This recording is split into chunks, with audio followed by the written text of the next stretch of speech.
Cette histoire nous a pas mis dans un état. Cinzia Cataneo. Hello les artis, aujourd'hui on va parler histoire de l'art parce que c'est super, on va parler Maurizio Cattelan parce que c'est encore mieux. Alors, c'est qui Maurizio Cattelan? C'est celui qui a inventé la crêpe catalane. Allez, grosse blague en ouverture, c'est toujours important. Maurizio Cattelan, non, c'est un artiste qui est né en fait en 1960 en Italie à Padoue. Padoue, c'est pas trop chou comme nom, Padoue. Ça pourrait être genre le nom d'un groupe de voyous mais un peu nul. En mode, attention, il va t'arriver des bricoles parce qu'on est trop malveillants, on est les Padoue. Bref, Maurizio Cattelan, c'est un artiste qui n'a pas de formation, il est autodidacte. Autodidacte, c'est un mot qui claque pour dire que t'as pas vraiment fait d'études et que t'es un petit peu obligé de pratiquer le tambour celtique dans la rue pour gagner ta vie.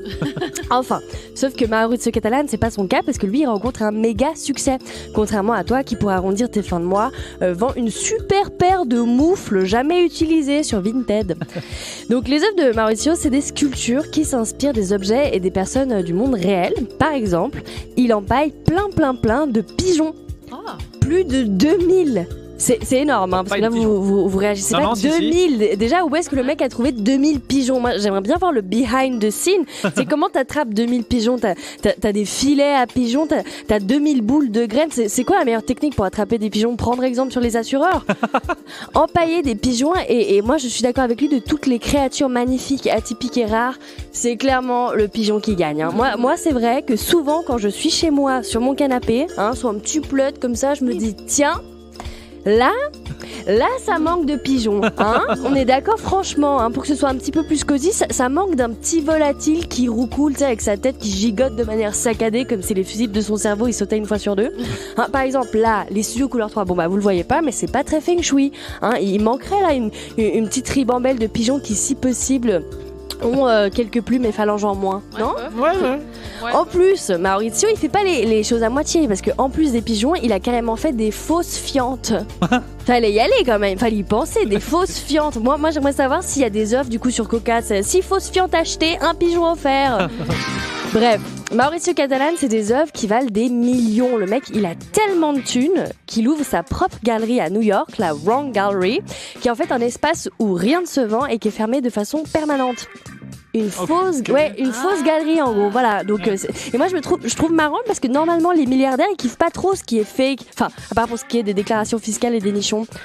Tu vois, c'est quand même un concept, la fausse galerie. Moi par exemple, si j'étais millionnaire, je pense que ce que je ferais, ce serait genre un faux kebab. Je vous explique, ok? Faut imaginer un faux kebab ouvert H24 dans mon quartier, mais loin de chez moi. Comme ça, tous les bourrés, ils vont là-bas, tu vois, ils sont complètement ivres, ils sont là genre on a faim. Et le temps qu'ils dessoulent et qu'ils réalisent que c'est un faux kebab, après c'est bon, ils vont en bas de mes fenêtres et tout est réglé. Okay. C'est pas mal, c'est une technique. C'est pas mal. Ou alors, deuxième idée, je ferais des fausses urgences. Genre, c'est écrit urgence, t'as mal de ouf, t'es au bout de ta vie, t'attends des heures et personne s'occupe de toi. Ah bah non, ça existe déjà en fait. Maurizio Cattelan, c'est un curé qui se prend une météorite. Ou alors, c'est aussi des toilettes dans un musée qui sont libres d'accès à tout le monde, mais qui sont en or 18 carats. Okay. Voilà, Maurizio Cattelan, c'est tout ça et bien plus, mais vu que j'ai que 3 minutes, on va parler de son œuvre.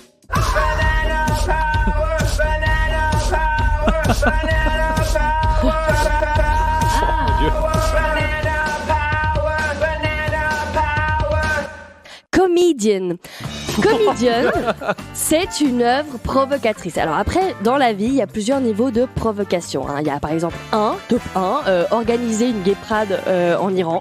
Voilà, Top 2, offrir 20 kilos de Twix à un diabétique. Okay. Et puis, en bas, il y a l'œuvre de Maurizio Cattelan, comédienne, qui est juste une banane scotchée à un mur. Ah oui. Une banane scotchée à un mur, vendue à plus de $120 000.